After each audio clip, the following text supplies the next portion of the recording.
It's just a different world where the process is no longer truncated by an industry. They're truncated by an algorithm. So everyone has a shot at becoming like famous and knowable. This idea of I have to create a personality for myself that is more engaging and interesting to watch. Hey. We are just working our way through whatever this is called. It's not the Pit of 1,000 Trials, but it's what I'm going to call it.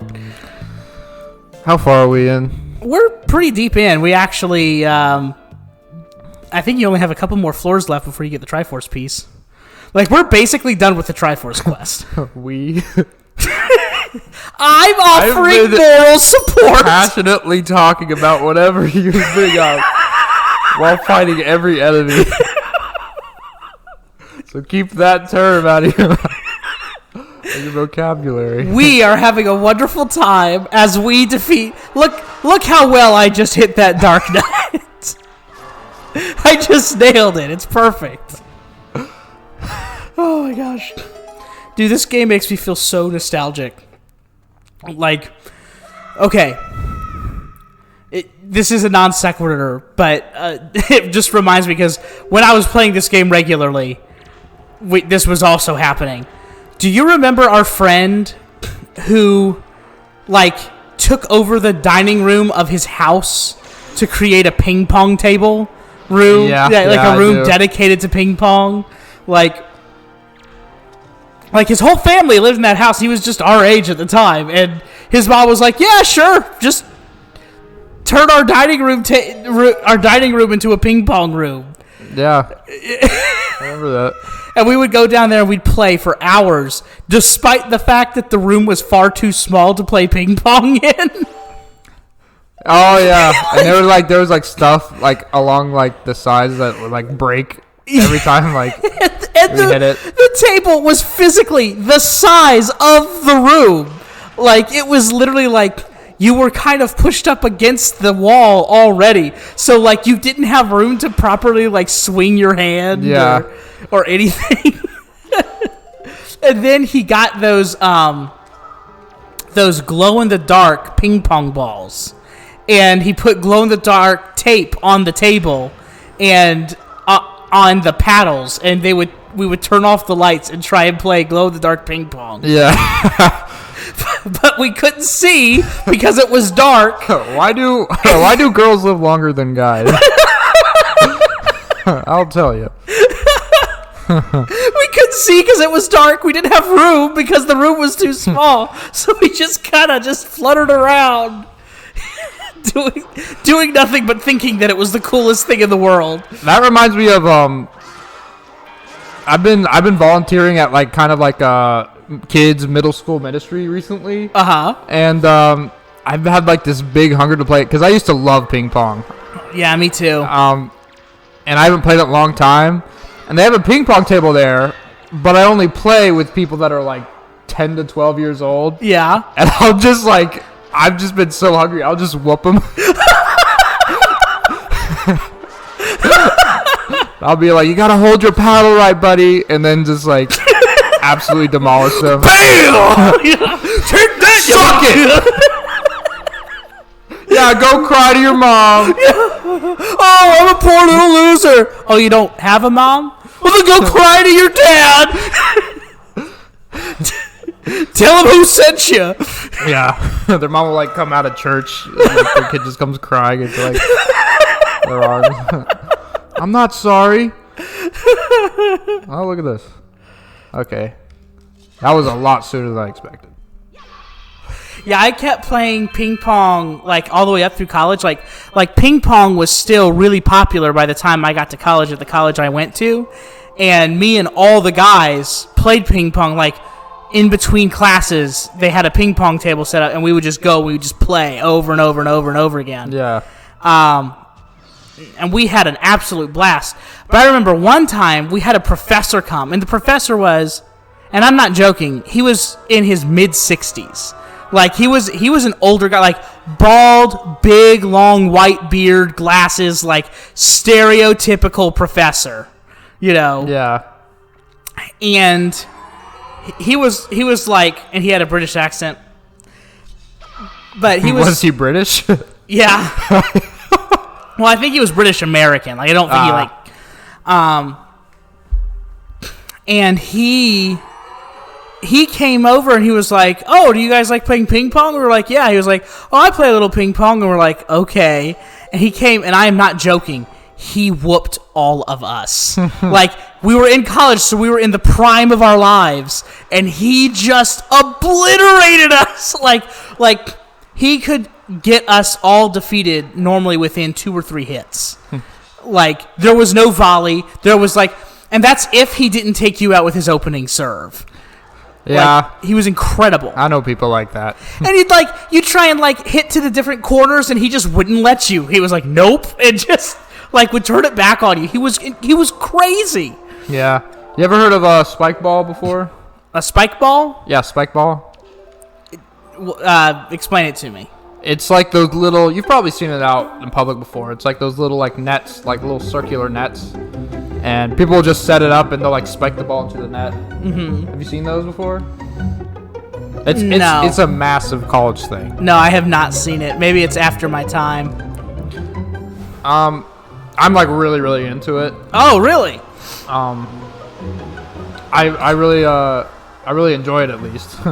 But, you know, I was working at a camp this summer, and there was this guy that would be like hang out with us that was like from the kitchen, and you know we'd be out playing spike ball, just like killing time, and he's like, "Hey, you guys mind if I play with you guys?" I was like, "Yeah, man." And he's like, "All right, take it easy on me." Oh my gosh. Dude like manages to like, it's hard to explain if you've never seen the game, but it involves a lot of like diving and like running and like recover the ball from these like impossible things, and he starts doing like all of it. What? Like he just starts doing like the craziest serves, like all that stuff, and we're like, who the heck is this guy? And turns out he's like, hey, you know, you should look me up on Instagram. And apparently he's this big spokesperson for Spikeball, like the actual Instagram website. And all he's like, hey, you should look up the Spikeball account on Instagram. That absolute jerk. No, he was a really cool guy. It was. No, he wasn't. He pretended to be a cool guy, and then he was like, "Oh, take it easy on me," and then destroyed you guys. He was more saying it like kind of like sarcastically kind of thing. Right. It was. We didn't know he was like that. But You're it was right. Like, it was just one of those things where it's like, have you ever like seen someone you know like in some kind of like famous? Like, yeah. It's just like very like surreal. Yeah. If you like, oh my gosh, like I know that guy. I had a friend who I went to school with, like elementary school with, who is now like a part of an Amazon series. Really? Yeah. She had a very minor part in it, but like it's a pretty big. I mean, you know the Marvelous Miss Mabel. Yeah. So, she has a bit part. She's like an extra in it, but she like had a line. She turns to the screen. She says a thing. Like she's part of. Like she's in the show. And just like a waiter or something. Yeah. Oh my gosh. And then from that I found out she has like an incredibly successful like YouTube career. Like it's like something like workout for ballet players or something. And it's like she has like millions of subscribers and followers and stuff. Like, dang. I like went to elementary school with her. Like I remember her talking about ballet for her like show and tell. Yeah. I know a couple people from my school that are like on IMDb now. I don't think they're in anything big, but if like they're like in movies, like actual like movies. Yeah. And it's just like it's just weird to see people just like acting and like doing like very like I don't want to call it like Hollywood, but just like up there right kind of positions. Well, I mean, we're in a world now where like I don't know, it used to be if you wanted to be famous, there was this very truncated process that was very much controlled by, like, there was an industry and you had to join the industry, and that industry was very competitive. Yeah. And now we're in a world where it's still, I'm not trying to say that the YouTube space and the Instagram and TikTok that they aren't competitive spaces because, sweet Lord, we have 50 subscribers. Yeah. But, like, it's just a different world where the process is no longer truncated by an industry. They're truncated by an algorithm. So everyone has a shot at becoming, like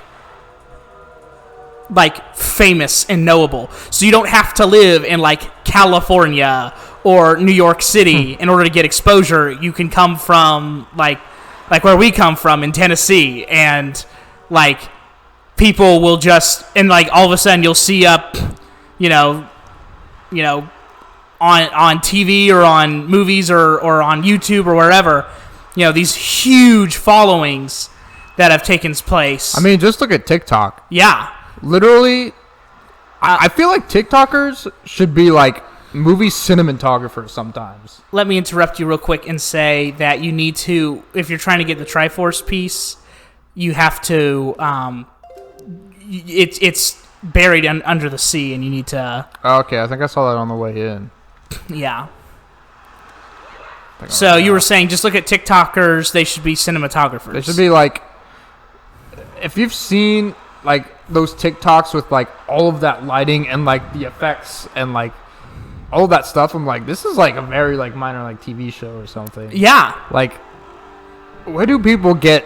I guess their videos get so popular, they get supported by, I don't know, sponsors or something. Yeah. And just get all of this money to make more quality TikToks? Yeah. It's so weird. But it's really strange because, like, whoops. Oh, jeez. It's this commodification of, it's no longer that you're selling a story, like 1960, you would be interested in an individual. What on earth? Okay. This is very odd.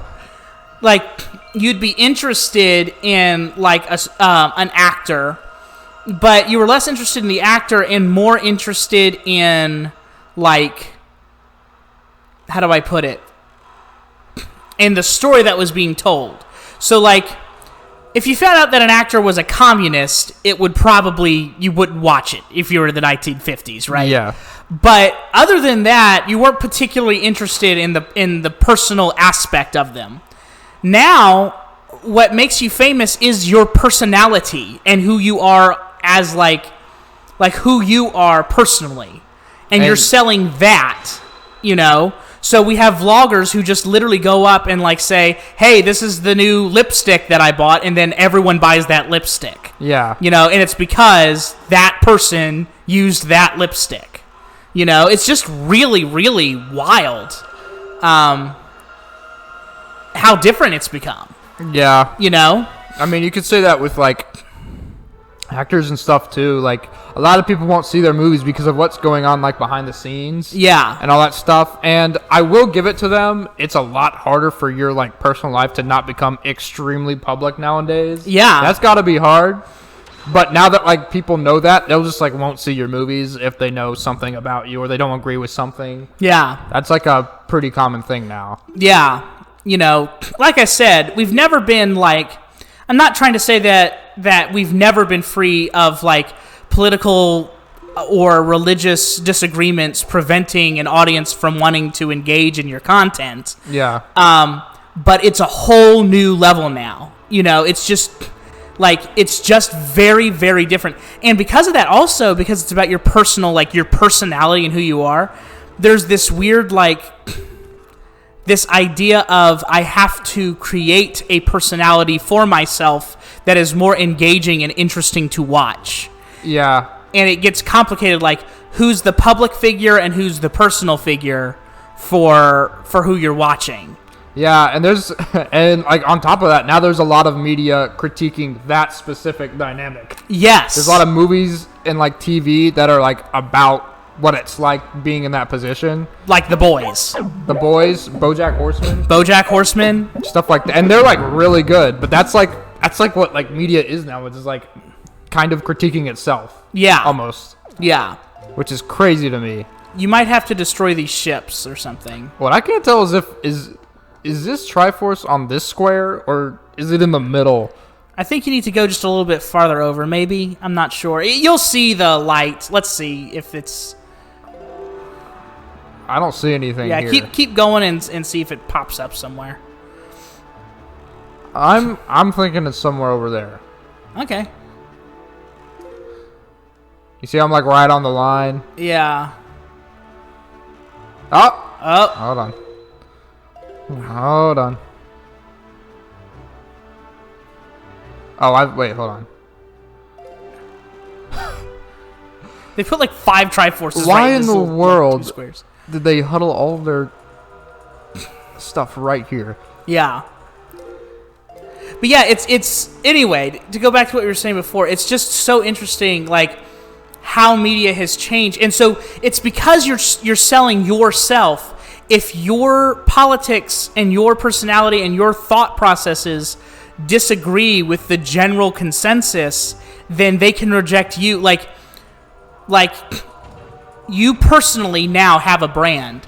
And it's because, like, it started with, like, Facebook and MySpace and everything saying, oh, instead of, like, the people who are informed about things should be given a platform and talk about things, it's now everyone forever. Like, there's a democratization of the public space. So now everyone, including your, like, super radicalized left-wing cousin who went to college and your insanely conservative hasn't left her house in 8 years grandmother only watches Fox News can both get on the same platform and share their opinions. Yeah. You know? And also, there's this whole thing with, like, actors. Kind of, I guess it's kind of always been a thing, but, like, actors will kind of hold themselves on, like, almost like a pedestal of, like, you know, I've got a platform, so I gotta, you know, make sure, like, my beliefs get out there. Yeah. Yeah, there's this idea of, because I have influence, and I don't know how I feel about it, because to some degree it makes sense, where because I have influence, it's my responsibility to share and share my opinions with the world. I kind of get that, but at the same time, like, just because you're an actor doesn't mean you know anything of what you're talking about. Yeah, exactly. So it's like, you know, I don't know how to put it. It's I appreciate that you feel like you have responsibility because of the position that you're in, but I don't mean if that responsibility means what you're saying it means. Yeah. So, you know what I mean? Yeah, I mean, just look at the Oscars. Yeah. Like, what a mess. Yeah. You know, it's all about it's not about the movies, it's not about acting anymore. It's about, you know, we need to share our opinions on all these things, you know, instead of about, like, who is a good actor and who is a bad actor. I mean, like, who likes the Oscars anymore? Nobody likes them. Nobody cares. Nobody likes the Oscars. It's more like you're, like, getting preached at, and also they're terrible jokes. Yeah. And I don't know. It's just weird, man. It's a weird world to have grown up in, where that is the norm for entertainment.